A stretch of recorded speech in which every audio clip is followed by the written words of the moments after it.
नमस्कार दोस्तों, स्वागत है आपका एसएससी स्मार्ट क्लासेस में। तो आज का हमारा जो टॉपिक है, विल गवर्नमेंट बैन और रेगुलेट क्रिप्टो करेंसी। ये भी काफ़ी इंपॉर्टेंट टॉपिक है जो आपके एसएससी सीजीएल 2020 और सीएचएसएल 2020 में आने के चांसेस बनते हैं इस टॉपिक के। और ये पीडीएफ भी पूरी तरीके से कंप्लीट है। डिस्क्रिप्शन चेक कर लीजिएगा अगर आपको ये पीडीएफ चाहिए। देखिए, आधिकारिक डिजिटल मुद्रा विधेयक 2021 का क्रिप्टो करेंसी और विनियमन 29 नवंबर से शुरू होने वाले संसद के शीतकालीन सत्र में भारत में सभी निजी क्रिप्टो करेंसी को प्रतिबंधित करने का प्रयास करता है। वित्त मंत्रालय ने कहा है कि सरकार किसी भी तरह से क्रिप्टो करेंसी को विनियमित करने की कोशिश करेगी, लेकिन किस तरह से क्रिप्टो विनिमय पेश किया जाएगा, किस तरह से देश का फ़ायदा होगा, या क्रिप्टो करेंसी पर प्रतिबंध लगाने से देश को मदद मिलेगी, किसी भी मामले पर कानून बनाने से पहले उसे परिभाषित करना बहुत ज़रूरी है। लेकिन क्रिप्टो करेंसी को परिभाषित करना इतना आसान काम नहीं है। इसे कितने देशों में किस तरह इस्तेमाल किया जा सकता है। केवल एक देश अल सल्वाडोर इसे कानूनी निविदा के रूप में उपयोग करने की अनुमति देता है। Means it can be use as a legal tender here. Legal tender. सरकार का कहना है कि क्रिप्टो करेंसी और बिटकॉइन का जो उपयोग है वो अपराधियों द्वारा आपराधिक गतिविधियों के वित्त पोषण के लिए और कर चोरी के लिए, मनी लॉन्ड्रिंग के लिए जो है वो किया जाता है। प्रत्येक सरकार जो है कैसे अपनी मॉनेटरी पॉलिसी जो है वो करती है regulate through the centralised bank.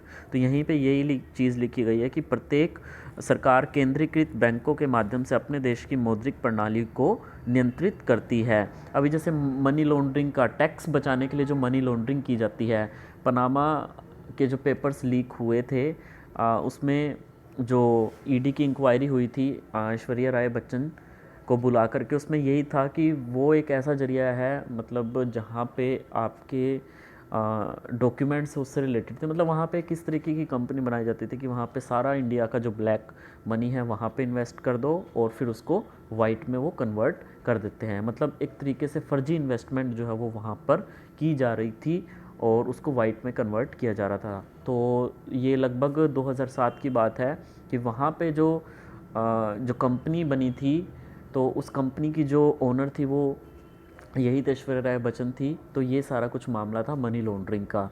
तो इस चीज़ को रोकने के लिए मतलब क्रिप्टो करेंसी जो है वो इस चीज़ को सपोर्ट कर सकती है, क्योंकि इसका कोई रिकॉर्ड हम पता नहीं कर सकते।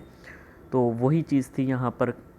उसके बाद देखिए, क्योंकि बिटकॉइन और क्रिप्टो करेंसी इतने विकेंद्रीकृत हैं, मतलब ये बहुत डिसेंट्रलाइज्ड हैं, लेकिन सरकार देना नहीं चाहती है। सरकार मतलब अपना पूरा कंट्रोल जो है वो इस पर से खोना नहीं चाहती है यहाँ पे। लेकिन सरकार अपना पूरा नियंत्रण जो है वो इस पर से खोना नहीं चाहती है। 2021 में संयुक्त राज्य अमेरिका में सबसे बड़ी तेल पाइपलाइन प्रणाली को हैकर्स द्वारा रैंसमवेयर अटैक द्वारा जो है वो लक्षित किया गया था, और उन्होंने बिटकॉइन को फिरौती के रूप में मांगा। क्योंकि बिटकॉइन का पता नहीं लगाया जा सकता, लेकिन अमेरिकी सरकार ने वास्तव में इन हैकर्स का पता लगाया और बिटकॉइंस को बरामद किया। इसका कारण यह था कि संयुक्त राज्य अमेरिका के पास आईपी पते का पता लगाने के लिए बहुत सारे संसाधन थे, लेकिन अन्य देशों की सरकारों के लिए ऐसा नहीं कहा जा सकता। भारत के परिवर्तन निदेशालय के अनुसार पिछले साल क्रिप्टो करेंसी का उपयोग करके भारत के बाहर जो है वो 14 अरब रुपए का जो शोधन है वो किया गया था। अधिकांश देशों में बिटकॉइन और क्रिप्टो करेंसी हालांकि कानूनी निविदा नहीं है, लीगल है, बट नॉट लीगल टेंडर। इसका मतलब ये है कि उन्हें मुद्रा के रूप में इस्तेमाल नहीं किया जा सकता, लेकिन आप उससे ट्रेडिंग कर सकते हो, आप उससे खरीद बेच सकते हो। ठीक है, उससे वो चीज़ है, यहाँ पे ट्रेडिंग कर सकते हो आप उसको, but it is not use as a legal tender के रूप में उसको इस्तेमाल नहीं किया जा सकता। बेचने या संपत्ति के रूप में उनका प्रयोग करना कानूनी है। ट्रेडिंग कर सकते हो जैसे कि यूएसए में it is taxed as property, bitcoin संयुक्त राज्य अमेरिका में कानूनी है और इस पर संपत्ति के रूप में कर जो है वो लगाया जाता है। अधिकांश देशों में क्रिप्टो करेंसी को डिजिटल संपत्ति और वस्तुओं के रूप में स्वीकार किया जाता है। बिटकॉइन का पर्यावरण पर भी हानिकारक प्रभाव जो है वो पड़ता है। बिटकॉइन की बिजली की खपत बहुत बड़ी है। जिन देशों ने क्रिप्टो करेंसी पर प्रतिबंध लगा दिया है उन्हें ब्लॉकचेन और क्रिप्टो इनोवेशन के क्षेत्रों में नुकसान जो है वो उठाना पड़ेगा, क्योंकि इसके इस्तेमाल जो है वो चुनाव में, हेल्थ केयर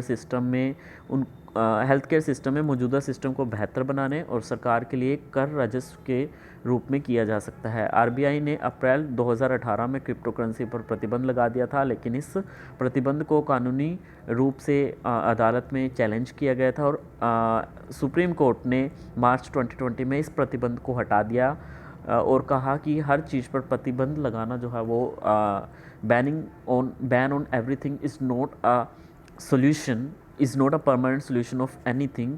और अंत में सरकार ने इस बिंदु को जो है वो समझना शुरू किया और क्रिप्टो उद्योग जो है वो अभी भी विनियमन की उम्मीद करेगा।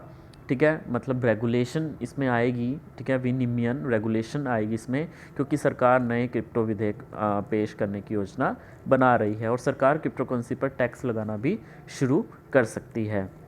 सो ये कुछ आपका टॉपिक था। सो आई होप ये वीडियो आपको अच्छी लगी होगी, तो ज़्यादा से ज़्यादा इसको शेयर, लाइक, सब्सक्राइब सब कर दीजिए। धन्यवाद।